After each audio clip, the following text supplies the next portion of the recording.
Howdy folks, and welcome to the Bee's Knees. Today I'm going to be presenting to you guys the newest marathon tank, the AMX 30 Proto. It's a T-rate French medium that I'm glad to say is a pretty decent all-rounder. Why do I say all-rounder? Well, this thing has excellent mobility. It has a very nice acceleration, like around 60 kilometers top speed. It has a very nice punchy gun, and most importantly, it has pretty decent gun-mounted armor, which is pretty much the reason why you're seeing me going on Berlin, pushing the city, right? Normally you don't do that with the medium, no. This lovely tank has around 270 armor in the gun-mantlet,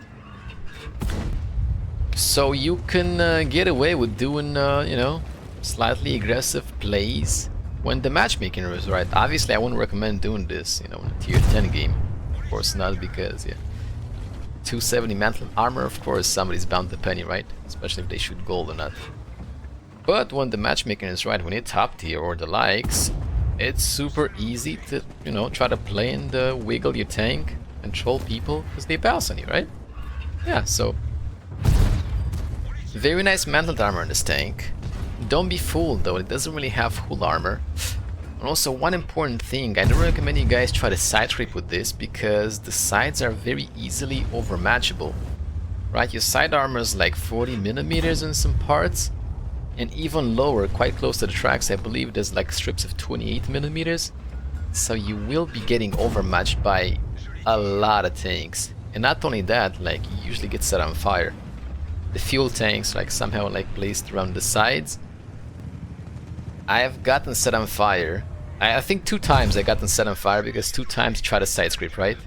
I try to do it now again with the IS-2, but yeah. Luckily he didn't shoot my my sides. So be wary, Be wary when trying to side scrape.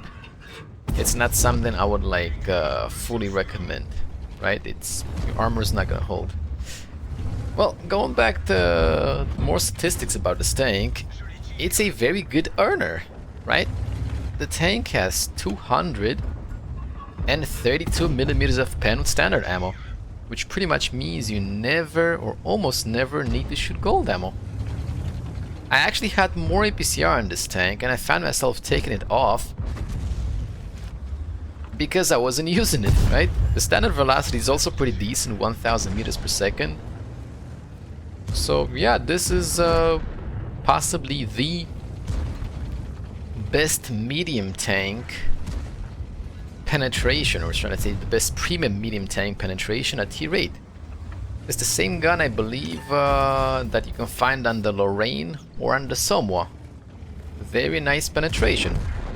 Yeah. And since the ammo doesn't really cost a lot, this will be a very worthwhile moneymaker. I've been making some sweet credits with this. I believe I have some games around 3k damage that I made 80k profit, something like that. So yeah, very nice money making capability. So to recap, the tank has very nice mobility. The gun handling is not the best though. I've been fighting kind of up close here, so you might be a little bit thrown off. The gun handling is not the best. If you are shooting from some distance, you will need to, a little bit of time to aim. But it's not the worst gun either. The gun handling is okayish, right? It's okayish. If you played the Somois or the Lorraine before, you probably understand what I'm talking about, right? It's not the worst gun, but it's okayish. It's manageable. Considering you have the super nice penetration, I think it's yeah. It's something you can easily overlook. Another thing I didn't mention, this tank has very nice gun depression. The gun depression levels are extremely good. And because you have the armored mantlet, you can make sweet plays over the ridgelines. But again, don't try to stay in one spot too much, don't try to rely on the turret armor too much because, yeah. It's 270, and some parts, if they shoot around your gun method, they'll penny, so don't try to rely on the armor too much. Okay? Very nice mobility. Okay-ish gun, very nice standard penetration. The gold weapon is also very good, 263 APCR. If you ever find yourself in a tier 10 game and you need to shoot it, but even in tier 10 game, 232 penetration, you can punch through a lot of tanks, yeah, so to say. What else should we say about this tank? Mobility gun, armor, like I said, hull armor is non-existent, so don't even try to bother. You will get penned by pretty much everything you meet in the hull. Turret is, mantle is decent, gun oppression. Yeah.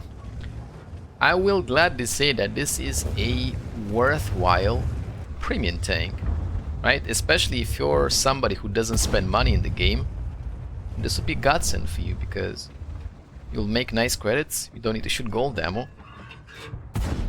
So, if you got the time to grind the marathon, I'd say go for it. Pretty worthwhile tank, yeah? And as you can see, you can actually get like some sweet damage too.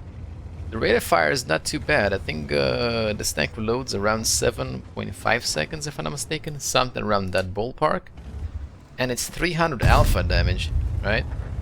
And it's very good for a tier 8 medium, because all the 240 mediums, they kind of suck unless you got an autoloader. 300 alpha is very sweet.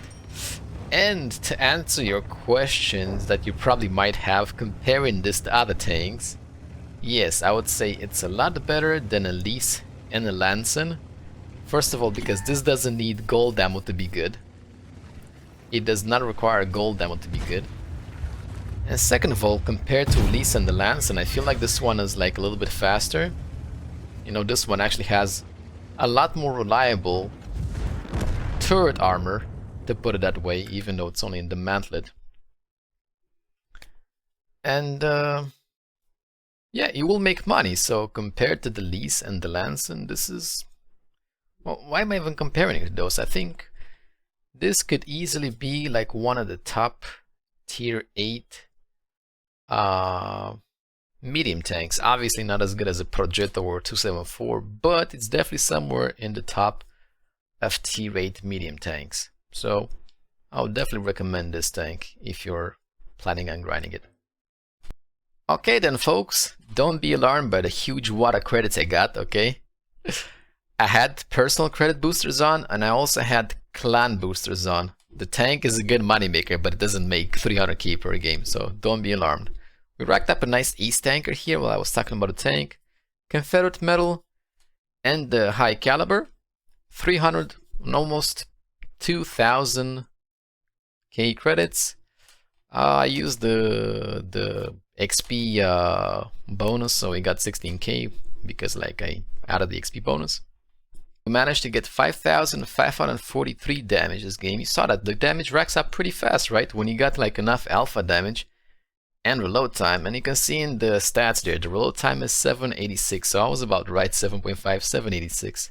I guess you can probably get it to the 7.5 if you use directives and such. No problem. We also got 3 kills, 1,762 base XP. Also, I managed to get a little bit of assist damage, or a little bit more, 1,747. Some of it was from spotting those tanks at the end of the game when I just yellowed. Told you guys, like, whenever you're sure that the game is going to be won, feel free to push hard, YOLO, because I personally don't care if my tank dies, as long as I get more damage or assist, right? So if you know for sure you're gonna win, go for it. Try to get as much as you can. And we did. We got 1,747 assist damage.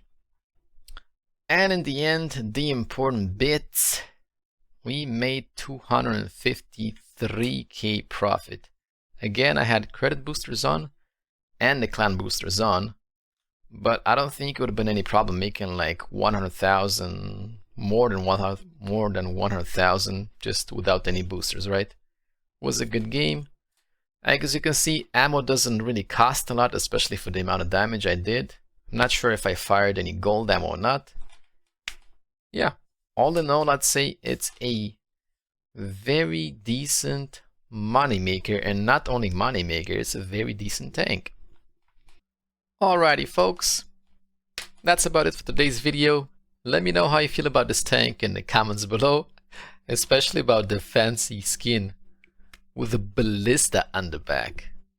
Alright, don't forget to share and subscribe, like the video, and until next time, have a good one. Cheers.